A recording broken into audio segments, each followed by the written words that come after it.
stampede has taken place. Nobody has expected so much of crowd will come because the capacity of the stadium is only 35,000 people. Only 35,000 seats are there. But 2 to 3 lakh people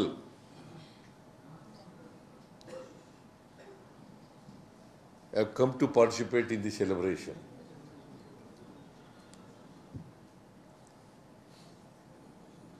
So that is why, see, ಮೇಲ್ನೋಟಕ್ಕೆ ಹಂಗೆ ಅನಿಸುತ್ತೆ, ಪ್ರೇಮ ಪೇಶಿ, it looks like that.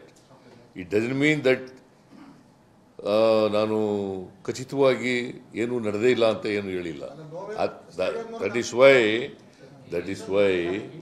I ordered magisterial inquiry and I given 15 days time. Rahul Gandhi has tweeted. Your leader Rahul Gandhi has just tweeted, sir. Every safety protocol for public event must be reviewed by the government and strictly enforced. ಅಂತ tweet ಮಾಡಿದ್ರು sir Rahul Gandhi. Just ನಾವು sir ನಾನು ನೋಡಿಲ್ಲ, ನಾನು ನೋಡಿಲ್ಲ. Sir intelligence failure ಆಯ್ತಾ sir? RCB ಅಭಿಮಾನಿಗಳು ಜಾಸ್ತಿ ಇರುವಂತದ್ದು. ಒಬ್ಬರು ಮಾತಾಡ್ರಿ, ಮಾತಾಡ್ತಾ ಇದ್ದಾರೆ ತಾಳಪ್ಪ.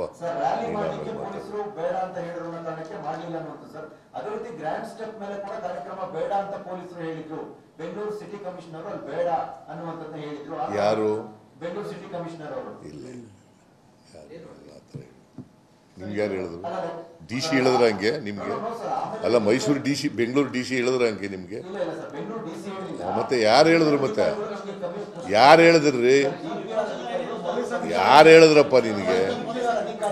ನಿನಗೆ ಇನ್ಫಾರ್ಮೇಶನ್ ಎಲ್ಲಿಂದ ಬಂತಪ್ಪ? ಹಿರಿಯ ಯಾವ ಅಧಿಕಾರಿಗಳು ಕೂಡ ಹೇಳಿಲ್ಲ. ಇದನ್ನ ಮಾಡಬೇಡಿ.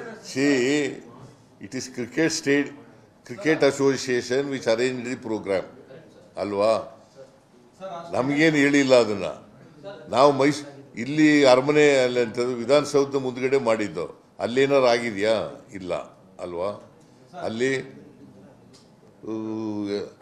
ಸುಖಾಂತ್ಯವಾಗಿ ನಡೆದಿದೆ. ಬಟ್ ಕ್ರಿಕೆಟ್ ಸ್ಟೇಡಿಯಂನಲ್ಲಿ ಆಗ್ತದೆ ಅಂತೇಳಿ ನಮಗೇನು ಗೊತ್ತಾಗಲಿಲ್ಲ. ನಾನು ಹೋಗೂ ಇರಲಿಲ್ಲ ಅಲ್ಲಿ. ಮಳೆ ಬರಲಿಲ್ಲ, ಅಲ್ಲೂ ಸಮಸ್ಯೆ ಆಗೋದು. ನಮ್ಗೆ ತುಂಬಾ ಜನ ಕಲ್ಲು ಓಡಿಸ್ಕೊಂಡ್ವಿ, ಚಪ್ಪಲಿ ತಗೊಂಡು ಕೂರಿದ್ದಾರೆ. ಎಲ್ಲ ತುಂಬಾ ಜನ ಎಲ್ಲ ಆಗಿದೆ. ಯಾರು? ವಿಧಾನಸೌಧದಲ್ಲಿ ಅಲ್ಲೂ ಇಲ್ಲ, ಅಲ್ಲಿ ಏನೋ ನಡೆದಿದೆ. ಸುಮ್ಮನೆ ನೀವೆಲ್ಲ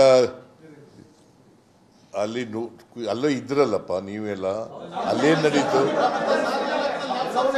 ನನಗೆ ಗೊತ್ತಿರೋ ಮಟ್ಟಿಗೆ ಏನೂ ನಡೆದಿಲ್ಲ ಅಲ್ಲಿ. ನನಗೆ ಗೊತ್ತಿರೋ ಮಟ್ಟಿಗೆ, ನನಗಿರೋ ಇನ್ಫಾರ್ಮೇಶನ್ ಪ್ರಕಾರ ಏನೂ ನಡೆದಿಲ್ಲ.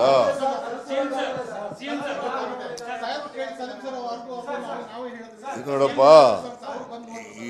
ಈ ಥರದವು ಅನೇಕ ಸ್ಟ್ಯಾಂಪೀಡ್ಗಳು ನಡೆದಿದ್ದಾವೆ. ನಾನು ನಡೆದಿಲ್ಲ ಅಂತಲ್ಲ, ಇಂಥವು ಬೇಕಾದಷ್ಟು ಕಡೆ ನಡೆದಿದ್ದಾವೆ. ಆದರೆ ನಾನು ಎಲ್ಲನೂ ಈಗ ಡಿಫೆಂಡ್ ಮಾಡ್ಕೊಳಕ್ಕೆ ಹೋಗಲ್ಲ. ಅಲ್ಲಿ ನಡೆದಿದ್ದಾವೆ, ಹಿಂದೆ ನಡೆದಿತ್ತು, ಇದರಲ್ಲಿ ಕುಂಭಮೇಳದಲ್ಲಿ ನಡೆದಿತ್ತು ಅಂತ ಹೇಳಿ ಇಲ್ಲಿ ಡಿಫೆಂಡ್ ಮಾಡ್ಕೊಳಕ್ಕೆ ಹೋಗ್ತಾ ನಾನು ಹೋಗಿದ್ದೀನ? ಕುಂಭಮೇಳದಲ್ಲಿ ಎಷ್ಟು ಒಂದು 50-60 ಜನ ಸತ್ತಿದ್ರು ಸ್ಟ್ಯಾಂಪೀಡ್.